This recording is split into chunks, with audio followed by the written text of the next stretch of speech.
Welcome, everybody, to our Sacred Self-Healing training call. My name is Jona Bryndis, and as always, we are going through the topic of the time, which is COVID, the coronavirus, and some of the implications and aspects of healing and treatment and so forth. Welcome to this discussion. The video recording is being sent to all of you participating here today and then posted in our forum. So questions are welcome. Some of you took the opportunity and submitted questions in regards to COVID. There are some publications. I have roughly 6.5 hours about COVID and the energetic aspects, the self-healing aspects on my YouTube channel. If you would like to go back to them, it's actually quite interesting, especially if you look at the dates here when these were recorded. I'm going to say a few words to this, but before we go ahead, real quick, guys, a disclaimer. Obviously, I'm not a medical doctor. I went to university for 7 years. A few of those years I spent in chemistry. I did drop out of my master's, my doctorate program, and went on to study computer science and business. So I am not a qualified person when it comes to the science, but I can read studies, and so it comes that I have been following this topic for a long time, even before it started. Many of you know that I predicted a pandemic, a huge collective health scare in July 19, and there are some aspects of that I would like to discuss with you here as an energy healer, as an ex-scientist and a hobby researcher. But you do have to do your own research, and I'm going to give you as many sources as I can. There is obviously tons of controversies out there, otherwise we wouldn't be discussing this here. For each fact, there seems to be an equal or opposite fact out there. We have people that are slamming other people. We have scientists accusing other scientists of not being scientific, of being unethical, you name it. It looks like a huge, big playground battle here. Lots of heated heads and emotions, which in and of itself is quite interesting.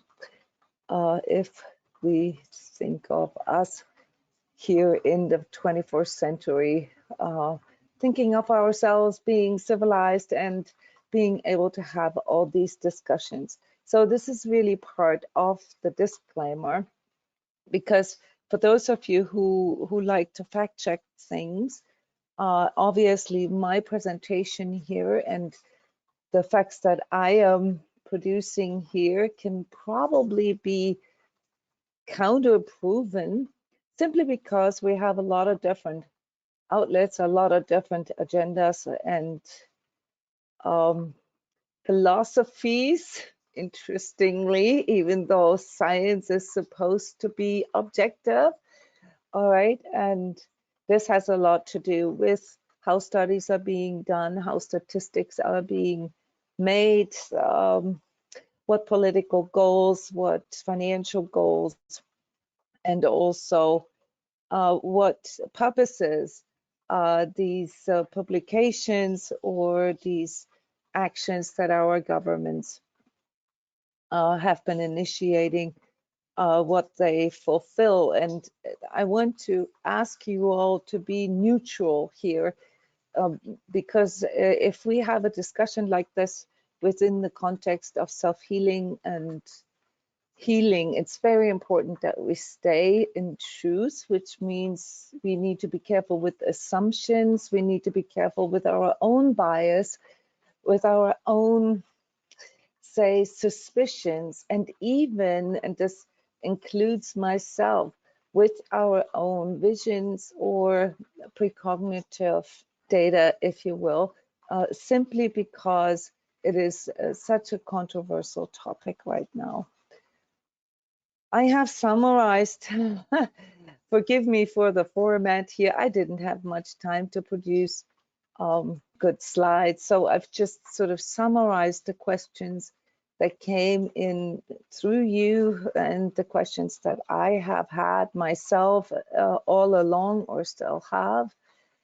And I want to go through them real quick and ask you guys what some of these questions are that you have before I get started, and answering some of these to the best of my knowledge, and hopefully also being able, not necessarily being able to answer or to give you an answer. I don't have answers, nobody does right now, but to clarify things for you, or what it needs that you have a conflict with, that needs or that you would like to address. Let's have this here in discussion format, guys. What are some of the topics that are on your heart or in your mind, or even what upsets you or what confuses you? What are some of the things that you would like to see addressed here tonight? Please speak into the microphone. It goes a lot quicker than typing things out. We only have 1 hour today, and I'm going to be strict on that one. What are some of these burning questions that you have? I have one, Jona. I just don't know how to. Hi, how are you? I don't know how to put this into words. This has just come up within the last 2 hours of my life, and it has to do with my son and school. So my boy has just started high school this year, entering grade 9, and he is, I'll just be bold, he is not vaccinated. And we have received a letter from the school informing us that one of the children in his band class has tested positive for COVID. So all of the children who have not been vaccinated are being asked to go into quarantine for 14 days. And that's what it is. But what has gotten me a little upset and confused, which is interesting, I haven't really felt it on this level before now because I haven't had to. It's when we were digressing, we were going through the amount of people that he has been in contact with since that band class. And I find it interesting that the school would like everybody non-vaccinated in the band class to quarantine. However, after the band class was over, my son went into his next class, and after that, a gym class, and after that, a volleyball tryout. And so I'm just curious how it is that. I went to a wedding as well. Oh yes, and he went to a wedding. He would like me to communicate that. He is heard. Yeah. Jona, I'm confused how they set boundaries on this, saying only the kids in that one band class. However, this is the ripple effect of how this is spread to the very next class, and then the one after that, and the one after that, and those children are not assumed to be exposed and being asked to quarantine. And I'm so confused over the boundary that the school system has put on as to where to stop with the quarantine. Okay, I understand. Heather, let us know what country you're from, or if you live in the States, what state you're from. simply because there are very different rules and regulations. There's different COVID situations in each of your countries. Where do you live? Yes, ma'am. I am in Saskatchewan, Canada. We have a large landmass per capita, so it's not the same as many other places in the world. So in other words, very low population density. All right. And this is the first time you are confronted with something that is generally called community transmission. Okay. You are worrying about the boundaries and all this, and you're probably feeling a little bit alienated through your son being identified as a non-vaccinated person. I would like to redirect your attention to something way more important here, okay? And this is something, I'm saying this as actually who runs a school here in Florida. Florida has been hot spot in the world on and off, okay, since the pandemic started last year. And so these are situations that me personally, I've gone through many, many times. Focal point right now should be the fact that there was a COVID positive student in the vicinity of your son, okay?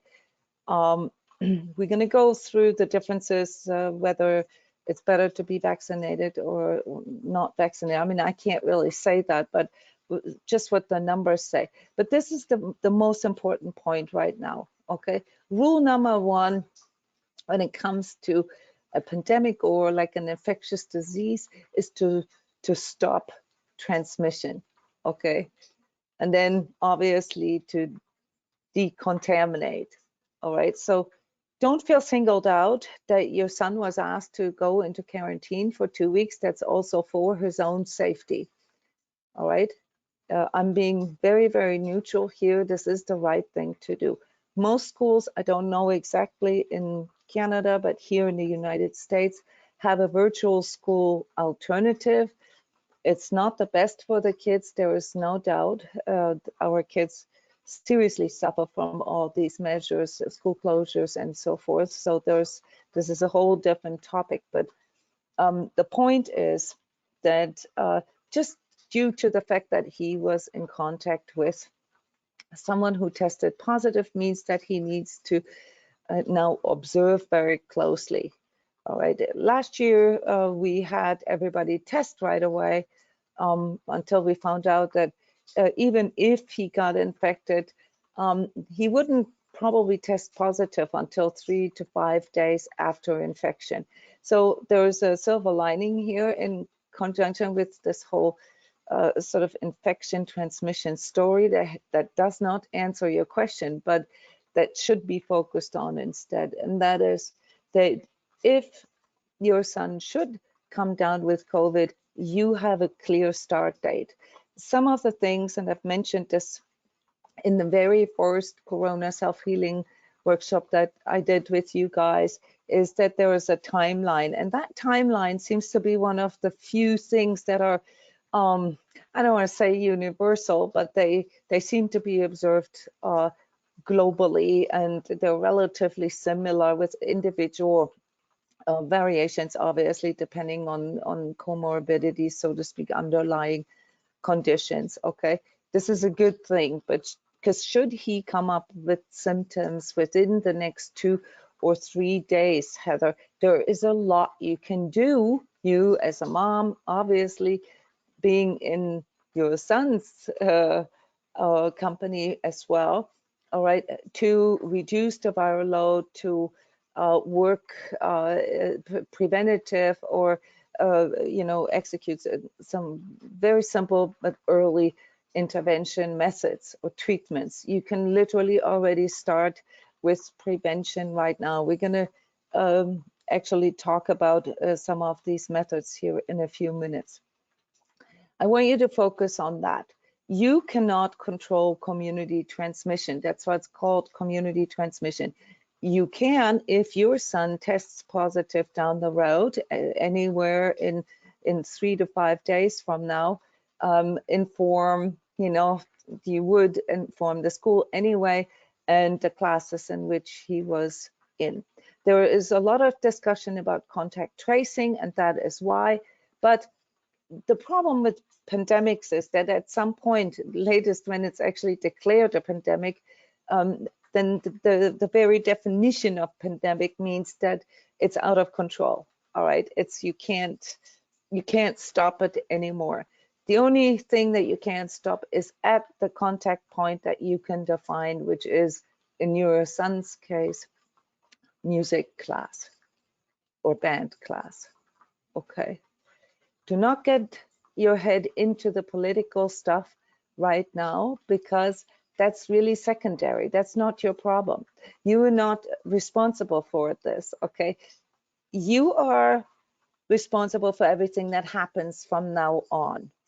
And this is where, you know, the part that we all have to kind of work with ourselves comes in, namely, what do I do if I have the suspicion, or if I was in contact with someone who's had COVID? In that moment, it should be something that we answer from within our own consciousness. Quarantine in that way doesn't just protect us, but it also protects others and further transmission. Okay, so that part, Heather, needs to be seen as the main part. Do not get distracted with all the other stuff. Okay, I don't know if this answered, or if this like helped with what you said, but you know, the point here is that it's not your responsibility to stop a pandemic. Okay, your responsibility as a mom is first of all to observe your son very closely, also to be responsible about your own contacts. All right, so I would suggest, and this is obviously not what the CDC says, but I would suggest that you observe yourself for the next 5 days very, very closely. It takes about 2 to 5 days to develop symptoms. Okay, so you know, at this point I would focus on what can I do. So the things that I would like to recommend to you and anybody in a similar situation, Amanda, you said that this is happening to you right now as well. Yeah, they had me come get my son from school because he was identified as a close contact. Okay, good. It's no big deal, guys. I mean, it is, but it isn't. Okay, there are people like myself. I went through this 5 times last year. Okay, you will survive it. It's no problem. Okay, but there are things that you need to focus on now. Okay, and that is basically the early prevention, or the prophylactic treatment that I would recommend to all of you. And that is at this stage where you don't even know if he has an infection. So he might as well, but you don't. And with the kids, there is a very high chance that they were asymptomatic anyway, meaning that they have maybe a little bit of sniffles. Maybe they have a little bit of fever for half a day or a day or so, but for the most part, you can expect very mild symptoms. Okay, they might not even feel anything. If anything, yeah, you being in close proximity to your own child, and if you have siblings, the other siblings, you know, you are now in that place where everybody has to wash their hands more often. Everybody should be a little more cautious about their overall hygiene, their oral hygiene, at least 2 times a day, brushing their teeth, using mouthwash, and you know, cleaning out their nose. These are the kind of things that we can do at very early stage and as prophylaxis, because this is the entry point. This is where the virus comes in. We've talked about this before. It stays in the throat and nasal cavities up to 5 days to replicate. It is the viral replication phase. Here is where the overall viral load, and with it apparently also the severity of the disease gets determined. Okay, so hot beverages, you can use aroma therapy oils, you can use Vic Medirub, eucalyptus and menthol and mint oils are very effective. You can do all kinds of treatments right now, antiviral treatments, things that are alternative, that are non-invasive, such as homeopathy, such as teas, and all these things. They work really, really, really well in this phase. And even if your son is not infected, if you do this as a new normal routine, yeah, then you have much higher chances to keep the viral load down. And if you keep the viral load down, you most likely also keeping the symptoms down. Yes, there are some things obviously that we can do on this vibrational level, on this energy level. I just posted the video, can we out vibrate the virus? Obviously when you are in the ICU and your oxygen levels are, below 70, okay, then out vibrating the virus is too late. This needs to happen now, okay? So actually it needs to happen before anybody gets an infection. Ideally, so that you build some kind of para-immunity. Para-immunity doesn't mean that you can't get it, but it means that your system is prepared to a degree that, it can handle everything that comes in and respond in a proper way. One of the big issues with this actually counts for all viral infections, as far as I understand it, is, that our immune system needs to be in the right position to have that proper response. And there are certain factors that can reduce that or that can distort it, like a hyper reaction, a hypersensitivity to some kind of virus or some kind of bacteria or antigen coming in. So what are some of these vibrational things that we can do? Obviously, the first thing is, and this is something that you need to do with yourself. This is something that I'm trying to do right now for you, is to calm yourself down, to stop engaging with all this political stuff, okay? Just don't see any negativity in it, just see it in a neutral way. What is the best thing here to respond? What does my inner feeling tell me? The next is to talk to your child about this, to actually talk about, what a virus is. I do with our school here, I do vitality classes where I explain to kids what a virus is, how it works, eighth grade stuff with first graders, okay? Because they're not dumb. They're hearing the word virus everywhere, and it's created this kind of fear cloud for all people.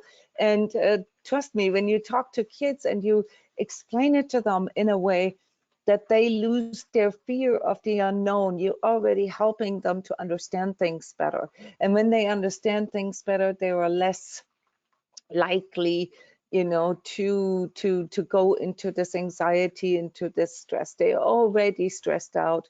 This has been going on for over a year and a half now, so they're all on edge. We got to understand that our upper respiratory system, okay, here, this part, this is the most vulnerable part when it comes to transmission, okay, because this is where the virus comes in, this is where it lingers, this is where, some of these different phases of the virus infection, where they happen, the attachment, the release, the fusion, the translation, the replication, and the transcription. All that takes place, or not all of it, but most of that takes place here, which means we need to pay a lot of attention to this part. Anything that can help our immune system to be in a good position in general, the stuff that we've covered in May 2020 is actually still accurate. Okay, so first of all, we need to understand that our vitamin D levels play a major key role in our proper immune response, along with vitamin D levels. And guys, don't misunderstand me when I say go outside as much as you can. Outside, you know, is not enough to up your vitamin D levels. It helps a lot. There is a certain type of vitamin D that is being formed that way, but if you are already vitamin D deficient to begin with, then that's not enough. So you do want to look at vitamin D supplementation as a regimen. You want to look at zinc and selenium, most likely, and vitamin C, all things that I have suggested to you a year and a half ago, just to get your immune system into a proper response, regardless of some underlying conditions, maybe such as asthma or diabetes, or you know, you have certain autoimmune diseases that can all sort of impact your immune response. So you want to make sure that on that side of things, things are good. If you're not doing any of these things up until now, it's time for you to start this now. A bit late, but still time to do this now.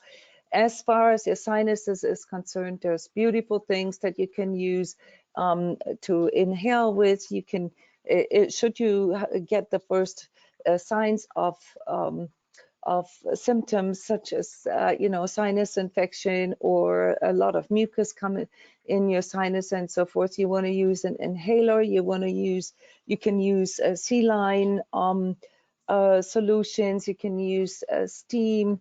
You can use the Vaporub that I mentioned already, eucalyptus, and mint oils that you know, just widen your sinuses and also your bronchs to like let more air in.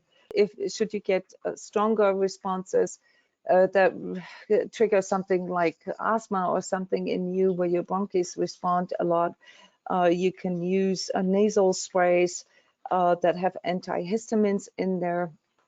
I would also suggest that you maybe look into like plant medicines that have antiviral capacities.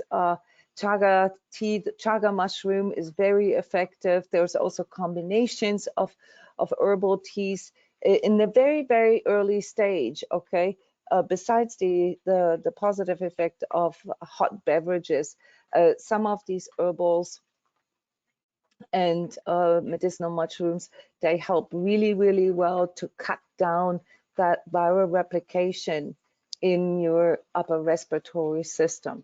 This is what you can do right now. This is what you should focus on, and I would suggest that you continue doing this. I have also recommended last time that you work maybe with substances or teas, herbs such as fennel or ivy, that are general muscle relaxants here, especially in the rib cage and lung area, because they prevent you from going into this sort of spasmic type of coughing should you develop some coughing symptoms.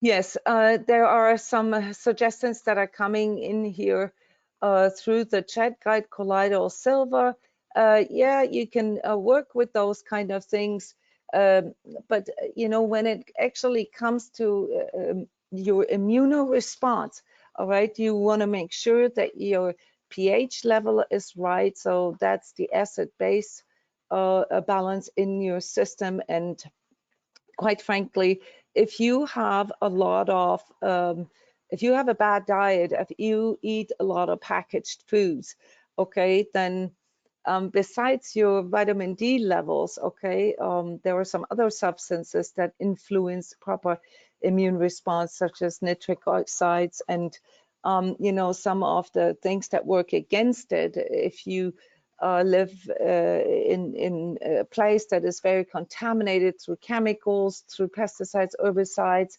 and maybe people like in California where there was a lot of smoke from fire around, or smoking, or things that literally sort of aggravate your upper respiratory system, along with your bad state of immune response, due to bad diet.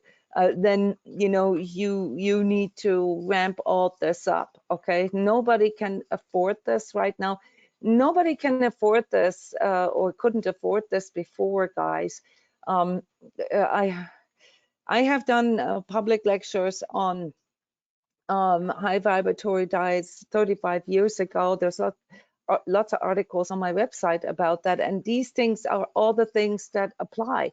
We need to look at our pH levels. They need to be alkaline. We need to hydrate well, and we need to get more raw fruits and vegetables in, because we need those enzymes to break down all these contaminants that we are surrounded by, whether they are new now through the corona pandemic, or whether they've always been around. A bad diet and bad lifestyle severely impact your immune response, and that is now sort of at stake. So these are the things that we need to look at, instead of getting all wrapped up into the political stuff. There are some political things that we need to look at when it comes to decision making, but not when it comes to, like, how do I respond to exposure, or early infection. That you need to immediately go into response here, support your system. Okay, cut down the viral load with whatever you can: mouthwash, brushing your teeth, cleaning your nose, inhaling, vaporizers. Thank you, Julian. Yes. These are the things that you can do right away, and you should be continuing to do this. Last time I suggested that you take Bryonia prophylactically. There's other homeopathic substances that you can do to relax your muscles around your breathing apparatus. There are some studies now that are showing that some of the side effects, and I want to get to this here, of the disease. So the disease is actually 2 or 3 different diseases, and some of those have to do with an inflammation of your breathing apparatus. So with the Bryonia, I personally have very, very good prophylactic success. Also something that I use that is made from herbs that helps to clear out the sinuses and stuff like that. I use Japanese mint oil. Those are all things that you guys can all do. They don't cost much, on top of vitamin D supplementations and so forth. In regards to vitamin D, I said last time you want to have vitamin D levels 40 nanograms, 40 to 60 nanograms. Now that we are surrounded by a lot of people who've had COVID and a lot of people who are vaccinated, I suggest that you up that to 80. There are at-home kits to measure your vitamin D levels. It's a prick test that you send in. So you don't even have to go into a lab or anything. They cost here in the United States right around $40. If you found a regimen that you're doing, like your vitamin D, zinc, selenium, and vitamin C supplementation, and you do this for like 2-3 weeks, then go do a vitamin D prick test for yourself to see how well it actually arrives, if you need to up the dose, or if you need to go outside more. These things work hand in hand. This went a little bit out of order here, but it was a very, very good question. And as far as your concerns is in regards to being singled out, let all that go. Heather, is that sufficient for you? Or relevant in regards It's beautiful, Jona. It's beautiful. Thank you very much. And you also addressed a little bit of my fear that got triggered. Yeah, I started to think that maybe I was being an irresponsible parent by not vaccinating my child. And you just helped me to just get into a space of being calm and addressing this in a responsible manner. So thank you so Your son is so 15 much. years old, right? What's that? How old is your son?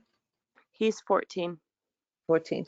So as of right now, you know, there's only emergency authorizations for children under 16.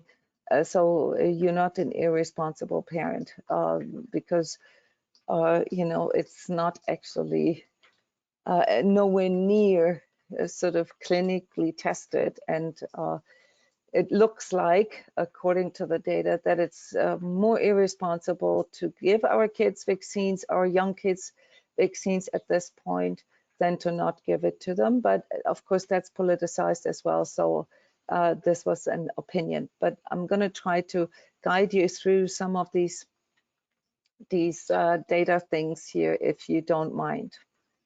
And please chime in, ask questions, text them, or speak into the microphone. Does the virus exist? There has not been a single isolation of the virus yet. So there is a coding, a genome coding that was delivered from the Chinese government to the WHO, and this is what we're all going off. What is the origin? We don't know what the origin is. Last time, a year and a half ago, we looked at the only cross-species origin that could be confirmed, the bat that I mentioned there. And so it was assumed that it was maybe a cross-species transmission. We are now, science is now actually not convinced of that, but it is still not clear how this virus originated, if it was a lab accident, if it was a gain of function research, you know, like where somebody experimented with certain viruses. There's a lot of indication for that. It looks like it, but it's not proven. We may never know. What are variants?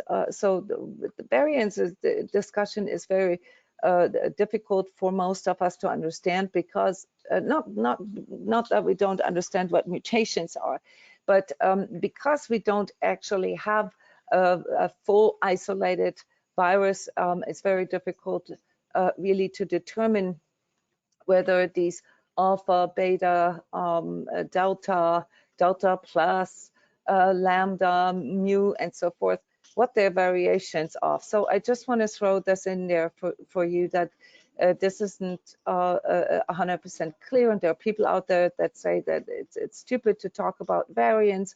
However, what is clear is that there are different mutations, and there are studies that are now showing that these mutations seem to congregate. They seem to speed up in areas where the vaccination rate is very high. So some epidemiologists and vaccinologists have pointed out from the beginning that one should not vaccinate into an active pandemic, because that is usually what happens. If one does a single targeted vaccine, it stimulates a virus to mutate faster and to basically circumvent that one problem. And this is most likely what we are seeing with some of the vaccination problems. What is the disease? Is the disease caused by the virus? What makes us sick? So that too has produced a lot new data lately. We are now, not we, I cannot say we, there is a lot of evidence now that we're dealing with basically 2 or 3 different phases of the disease that are entirely different. Where there is the viral phase, where you know you have it's like a flu-like disease, and then you have the inflammatory part, where the person's immune system responds, and you have a short-term inflammatory procedure, And then you have an oversensitive response. This is where the so-called cytokine storm and, you know, all these autoimmune things occur. And then we now also see what is now called long COVID. That is a long-term symptomology with people who have had COVID, and interesting, people with vaccinations are starting to show the same symptoms as long COVID patients. And the latest research, I want to point at the research of Dr. Bruce Patterson. I'm going to give you guys links here that you can do your own research, just so you know. I mean, I'm collecting studies. I'm collecting articles with links. I'm collecting statements, FDA letters, treatment protocols, and so forth. Here you can see each of these lines are studies and research. So I'm gladly going to give this to you so that you can do your own research. But I want you to understand that it is not clear as of today what it actually is that makes us sick. It looks like that the viral phase obviously is a response to the virus itself, but that the second phase, where the inflammatory phase begins, and then, you know, where the sort of the later stages of the inflammation, that these are actually caused or triggered by the spike protein, the wild spike protein that comes in through the virus. And the vaccines, just to give you guys a real quick sort of understanding and why there is so much controversy, the mRNA as well as the adenovector vaccines, which are, you know, the common names here, Pfizer, BioNTech, Moderna, and AstraZeneca, and J&J. These two different variations, they more or less do the same thing. They are single targeted. They tell your immune cells to produce spike protein, basically, or so it looks like, the very thing that it appears to make us sick, especially in long haul and COVID long patients. In other words, it is now not clear what actually makes us sick. It looks like it is more so the spike protein than the virus itself. And if that is the case, then we have issues with the vaccines, although the vaccines use not the wild form of the spike protein, but a genetically modified one. So that one is supposedly not cytotoxic, not toxic for our body. But the problem that we're seeing here is that people with vaccinations are starting to show the same symptoms as COVID long or long COVID patients. In other words, it is not clear. If one looks at the data in regards to the biomarkers, the inflammatory biomarkers, there are a lot of similarities between people who have side effects of vaccines and COVID long. I don't know if you guys understand all this, but basically what it means is that it might actually be the spike protein and the variations thereof. Dr. Bruce Patterson has some interesting research in regards to measuring that. So not just measuring these inflammatory biomarkers, such as the reactive protein, the CRPs, and the IgEs, and the ferritins, and the D-dimer blood values, but also actually measuring the S1 protein in your system. There are some questions whether the spike protein, whether it stores in the brain and in the uterus. This is also interesting for those of you who are in research.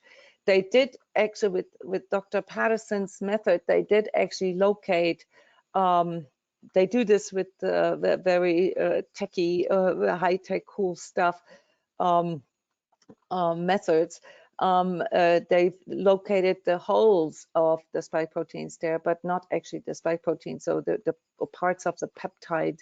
All right, so that's just on the side here for those of you who are interested. But the bottom line is that protocols that are being now developed for COVID long haul and vaccine side effects and the like severely inflammatory phase of a COVID infection, that they all seem to be very similar. It's pretty much the same thing. So that said, corona is not like the flu, okay? But the early stage of the disease, the first 2 to 5 days, looks very much like a flu, you know, like a little bit of fever, maybe nasal congestion, coughing, and so forth. All the things that you know that you get when you feel you're getting sick, and you should probably also treat it this way. So those of you who've asked what they can do about this, use this early prevention protocol. Now, early intervention, not early prevention, prevention protocol, and early intervention, that's something that is being discussed in hospitals all over the world. I want to share a few things with you. This is a live stream from last week. It's a consortium of doctors from all over the world and researchers here, COVID-19 treatment solutions, the Vision conference.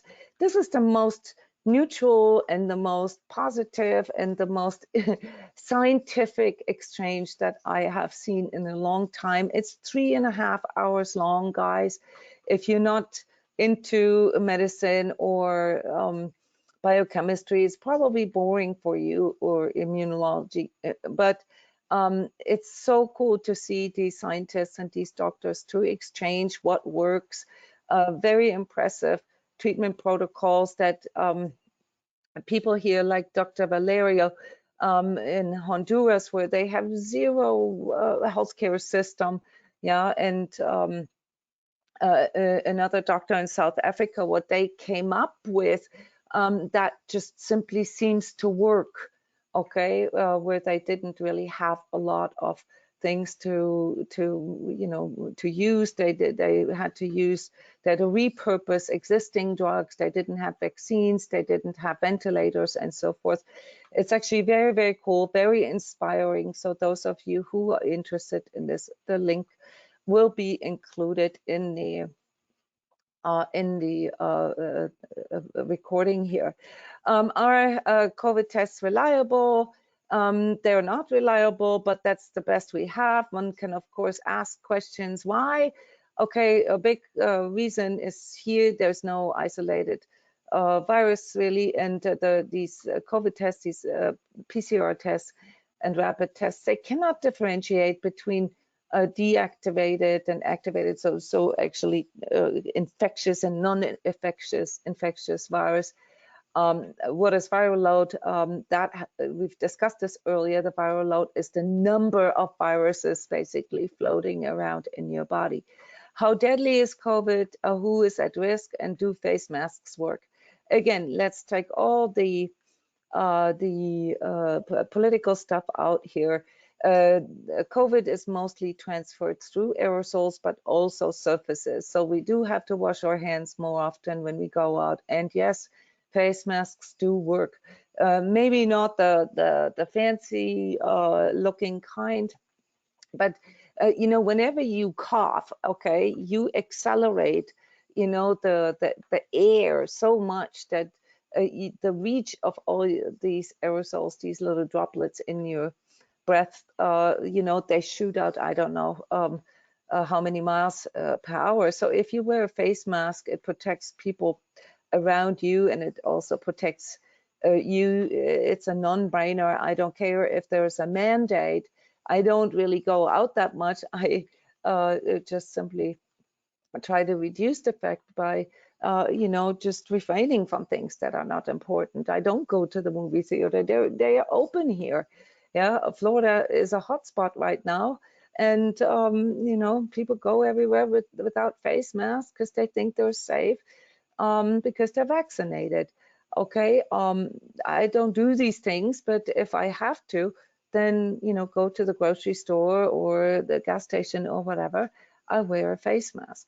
There is no politics in that. I don't care what's mandated or not. All right.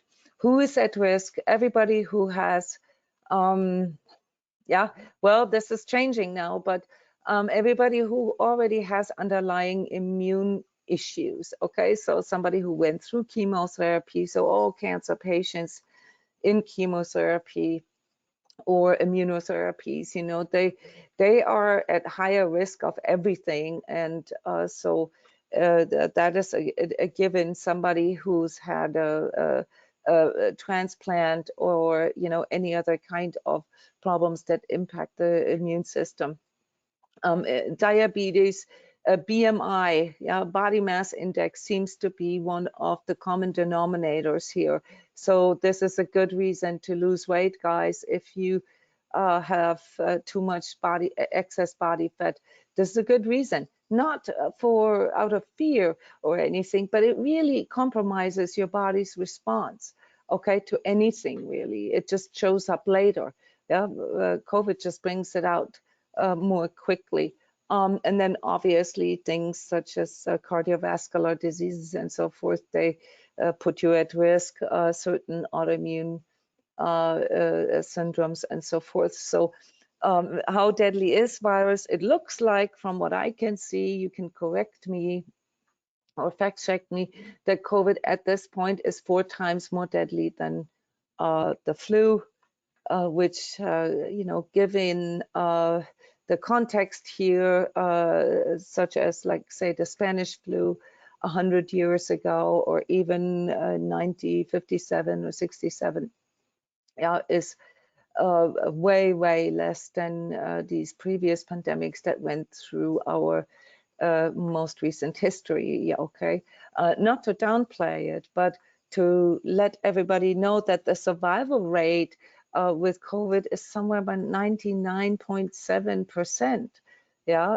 for even elderly people. So it just appears to be such a big number because it happens to everybody at once. All right. Again here, please correct me. I'm trying to cover everything here in 4 minutes, which is not possible. So I'm tending to your questions real quick. Yeah, of course, it's Becky's asking, is it suggestible or recommendable that those who have compromised immune system and inflammation already to limit outside interactions? Well, yeah, of course it is, especially if you live in an area where there is a lot of community transmission. But the bottom line is that you're going to have to work with the underlying conditions, okay? Just because you are immunocompromised or because you have some kind of inflammatory disease doesn't mean that you're a victim. It means even more good reasons, okay, to start doing something effective about this, and maybe not just thinking in terms of what medications can I take, but how can I change my lifestyle. Yeah. When it comes to energy work and energy healing, which I covered in the most recent video with outwriting the virus, you got to remember that fear is one of the biggest cofactors here that I'm seeing in regards to the COVID infections. So if you can shift your own attitude towards your own body, from fear into, you know, what I call body love, and you really start taking care of your body, your chances, even if it's just placebo, okay, they multiply. Yeah, your chances of staying healthy. And I mean, you know, mortality is not actually the problem, only if you have these underlying conditions without them, you know, without you doing anything about it. So something has to happen there, and energy work can help there, as well as therapy and other things aside from medical treatment. But we have a lot of confusion right now about the you know, sort of what causes what. There is things that I'm seeing here. I'm helping people from all over the world, and I see this interestingly completely out of context, no connection whatsoever, more and more, that some kind of latent or dormant virus infections or things that the body could contain just so, all right, are starting to pop up, such as Lyme disease, such as, other sort of autoimmune or mystery diseases. They seem to get triggered from COVID. So we're looking at a multifactorial problem here when we're looking at COVID, which is very important to understand that also means it needs to be treated in a sort of faceted way. And when it comes to the discussion of the vaccines and how effective they're, the efficacy and so forth, you really have to look at what is even being treated right now. The vaccines are single targeted at the spike protein. They are telling your body to produce that spike protein, which right now spike protein is in question, whether that's actually the one that is producing all the symptoms, because even when people are no longer testing positive on the virus, they're still having the same symptoms. I wanted to show you a bunch of things, but we won't have time for this. We're seeing symptoms in people who got vaccinated but don't have a live or infectious virus. We're seeing all these kind of wild irregularities, okay? And so there is no real answer yet. There's a lot of assumptions, a lot of clinical observation right now, and wonderful people who are really trying their best and who are trying to develop protocols, some of which I've brought for you here. Also, this video that I just mentioned really brings a variety in there. Can the vaccine change the DNA? Not really. So RNA and DNA are two different things. One is inside the nucleus, one is outside of the nucleus. But is the RNA modified? Yes, that's gene therapy, but don't get this mixed up. Can vaccines stop the pandemic? No, not these vaccines, but this is also part of the problem, because when people think of vaccines, they think of polio or measles or something, where you get one shot and then you have the antibodies for that virus, and then you are protected for, say 15 or 30 years. This vaccine is not actually a vaccine in that way. This vaccine that uses these different envelopes, these different carrier systems, mRNA and adenovector transfer, they are telling your immune system to produce something that has nothing to do with the virus, that looks like the virus, but it's never really been in contact with the virus directly, which is completely different from the functionality of all other vaccines that we have out there. Not to say that it's a mistake. I think it's a very tech solution, very cool sort of, but the clinical trials are still missing. Okay, we don't actually have enough evidence that it works right now. It doesn't seem to work. This is the truth. I can show you tons of articles that are coming out, tons of studies every day. I can't keep up with it anymore, that are showing how vaccinated people can get COVID, and this was the biggest breakthrough by the end of July, that vaccinated people can actually transmit the virus. And this is the part, guys, that you need to listen carefully, okay? Because this goes against the image in our heads. When we hear vaccine, we think it means protection. And now we have, I don't know how many billion people right now, close to 2 billion people, I suppose, who are vaccines, who think vaccinated, who think that they're safe, who are running around probably without face mask, thinking that they are protected, thinking that people are protected from them, And the opposite is the case, because the one thing that this vaccine really does is to reduce severe illness, at least for in the initial response, 1 to 4 months. But there's also a problem with that, because when you actually contract the virus as someone who is vaccinated, you are asymptomatic for the most part, which means you don't even know you have the virus. There were huge issues with that actually in my home country in Iceland, where that came up. We never had a community transmission until we had a group of tourists that were fully vaccinated drive around the island and literally infected sort of every city on that ring road. That happened in July. Can the pandemic be stopped? No, probably not. We could probably going to have to live with the fact that it's endemic, meaning like the flu, that it's seasonal, that it will come up over and over again. What are the variants and what's the immunity? Okay, so there are articles right now and studies that are showing that the immunity of a natural disease, so basically nature's vaccination, is 20 times better than the immunity that you get through the vaccine. There's also articles that or studies that show that it's roughly similar. Initial reports that vaccine immunity is way better than natural immunity have been they are no longer up to date.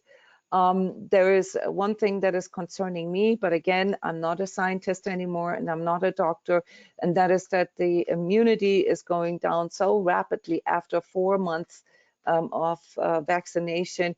With natural immunity, we know that at least for 6 to 8 months, but quite frankly, we don't know this yet. There is not enough data there. There are some issues here, and I've mentioned this on other occasions with vaccine immunity or vaccine-induced immunity, namely that there seems to be higher levels of susceptibility for other normal viruses that are floating around. And so what that can mean is that not only that it's accumulative, meaning that there is a lot of reason to believe that more shots are actually going to make a person sicker and less immunoeffective, and that it literally makes the person's immune response, reduces it. And this is what would take a long time. Can we safely heal COVID? No, not. I will have to refer to these protocols that I brought here, that are brought for you. And these are all things that you can Google yourself. The FLCCC here, the Frontline COVID Critical Care Alliance, has a extremely comprehensive overview over different treatment protocols. Something that seems to be very much in line with the doctor panels from all over the world, which is basically dividing the treatment into 3 different phases, the nasal or pharyngeal protection, that is the first phase, and the viral phase to protect your upper respiratory system. Here are some suggestions of products for that, and then to move on to the inflammatory second phase, where they would give a certain sort of immuno-strengthening vitamins along with inhalers and vaporizers and steam baths and ivermectin. Ivermectin is very controversial right now, and I want to let you know that from all the research that I've read, the initial studies on ivermectin and COVID were very insufficient. They weren't tested enough. They were tested way too late into the infection, way beyond sort of the early onset of inflammation. They're most effective if given in the first 3 days, first 5 days in the presence of symptoms, and then continued even after. Ivermectin can be taken prophylactically. Currently, there is the 200 microgram per kilogram body weight in conjunction, and this is very, very important that you understand that, in conjunction with other drugs. Okay, so ivermectin alone is not enough, and more is also not enough. There's issues right now with people being delivered to ICUs because they overdose on ivermectin. Why is there not enough discussion about this? Simply because when we look at over-the-counter drugs, when we look at simple things like mouthwash and teas and aroma oils and vitamin D, there simply isn't any money to be made. Okay, and ivermectin is an out of patent a drug that everybody can produce. It's super cheap. You can buy it in kilo bags, okay, and nobody can really benefit from this. So my suggestion here for you is that you stay neutral, that you work with simple things, that you start talking to your primary care physician. It is now the general opinion about those who discuss this publicly that the primary care physician actually has everything he needs. In other words, the things that they use for anti-inflammatory treatment, such as corticosteroids or doxycycline, things that the normal doctor can prescribe and that aren't really two single tasks that help to strengthen your overall immune response. This is something that you're literally your general practitioner can do. There is a lot more research needed. There's not enough autopsies to make out differences between vaccinated and unvaccinated. All these kind of things. We're literally still at the beginning.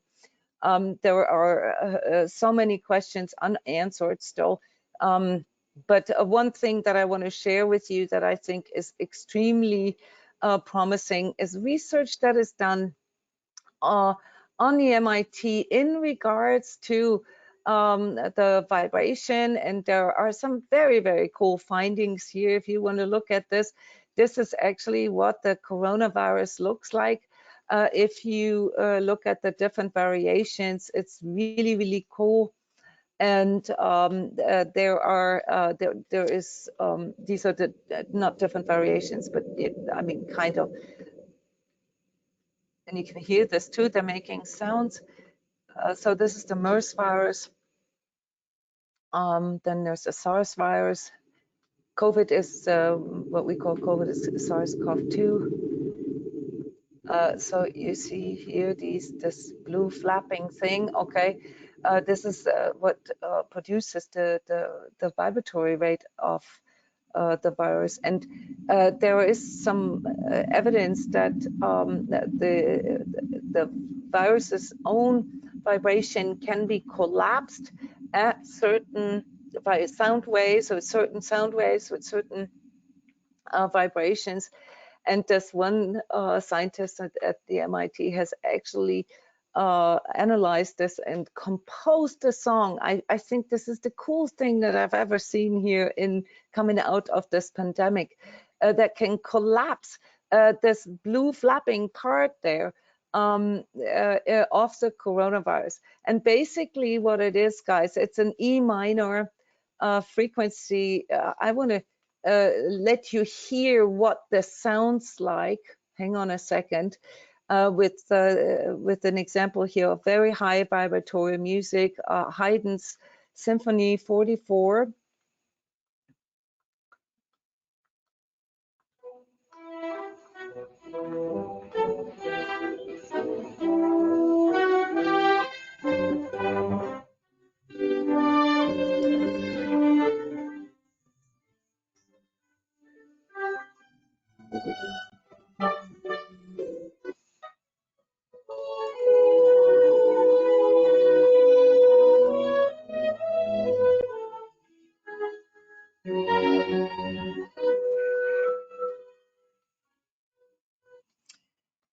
Could you guys hear this? So this is basically collapsing the coronavirus. Isn't that awesome? This is where we need to look at biomedicine. Yes, corticosteroids and doxycycline. These are things that are, that can be used. They can't be overused. We need to be very, very careful with this.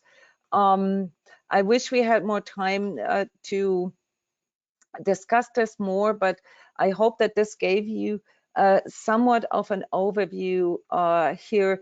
Can we eliminate the like the spike protein out of our system? This is a question that I've gotten quite frequently in different contexts, either because we've had COVID or because we've had a vaccine. There's a lot of people who got the jab and who now say, I'm not going to take any more booster shots. I'm going to remove the side effects. There's also people who complain. This would be including me. The shedding of people, being in the presence of people who have been vaccinated, it has now crystallized more for me. I can actually literally tell which vaccine it was by the side effects that they give me. So me being in the presence of a vaccinated person makes me sick for 2 days, and in different ways. One is more like nausea and headache, and the other one gives me a metallic taste and gives me sort of a sinus infection and coughing and so forth. And I've tested this. Everybody I know is vaccinated. In closed rooms, 2 or 3 hours, I have to pay for that. And I want you guys to know that this isn't political talk. This is my personal experience. So when you already have taken the vaccine, what is it that you're up against? You're up against the spike protein guys. Okay, so don't get all wrapped up with the mRNA stuff and the genotherapy. Okay, that's all aside. This is there, yes, but it's not your main focus. What you need to focus on is to reduce the amount of spike protein in you, which basically means you're going to have to treat yourself in an anti-inflammatory way, because the spike protein, and with it also these anti-inflammatory markers, biomarkers in you, can produce other diseases. I've already seen this multiple times now. So if you have the suspicion that there's anything going on, have those blood tests done. Ask your doctor to measure your IgEs, your D-dimers, and your CRPs, okay, and have them run the spectrum on you so that you know. Dr. Bruce Patterson is developing or has developed a mechanism to actually test the spike protein itself, which means soon we're probably going to be able to test that as well. So just like with the virus, you want to know how much is there and what you need to do. The short version, how can you eliminate the spike protein out of your system, is pretty much the same answer for long haul and for people who've had COVID. You have to treat yourself in that way.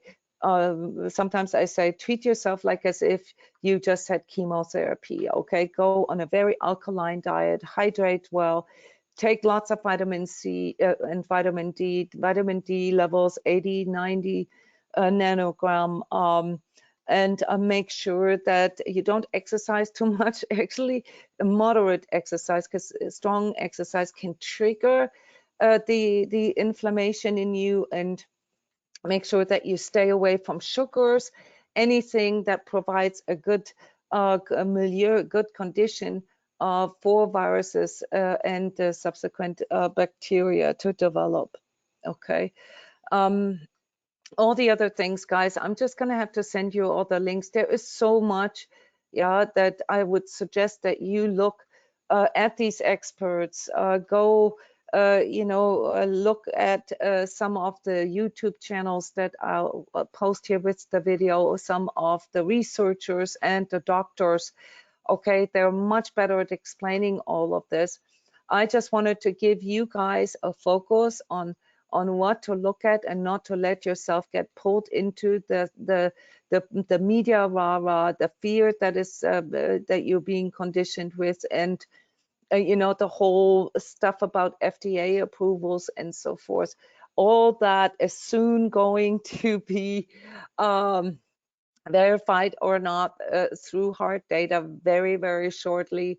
And people are going to have a great awakening about this. And somebody's going to have to admit that they made a mistake. And this is not going to go over well for us. So my suggestion to you is that you go into self-responsibility, whether you are vaccinated or not, whether you've had COVID or not. Do these preventative treatments, these protocols that are good for your immune system, period. To continue to do meditation, prayers, and mindfulness so that you can calm down your nervous system, stimulate your vagus nerve, and help your lymphatic system to detox whenever you can.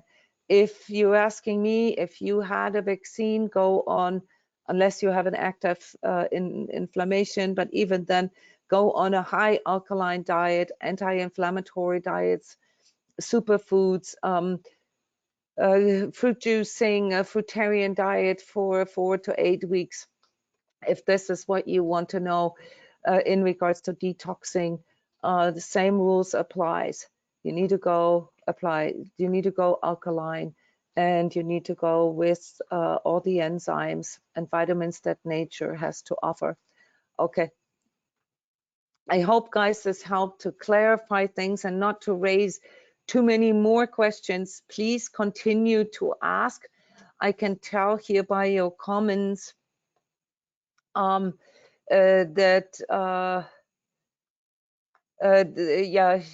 questions in regards to the vaccines, issues with reproductive ability. You know, the problem with it is there is no data, okay, and there are some issues with it, with the vaccine that might inhibit our future generations. As to where everything is, there is not enough data that would justify to give this to our children, or, as I've mentioned a year and a half ago, people in childbearing age. Yes, people can eliminate, not the mRNA, you don't need to eliminate that one. That one flushes out after a few weeks. It's the spike protein that you need to flush out. Okay, I hope this, guys, helps you. Yeah, see you very shortly tomorrow in our energy prayer. Maybe you come with a prayer in regards to COVID. I would love it. Let's write our own prayer and pray together. Bye-bye. Thank you.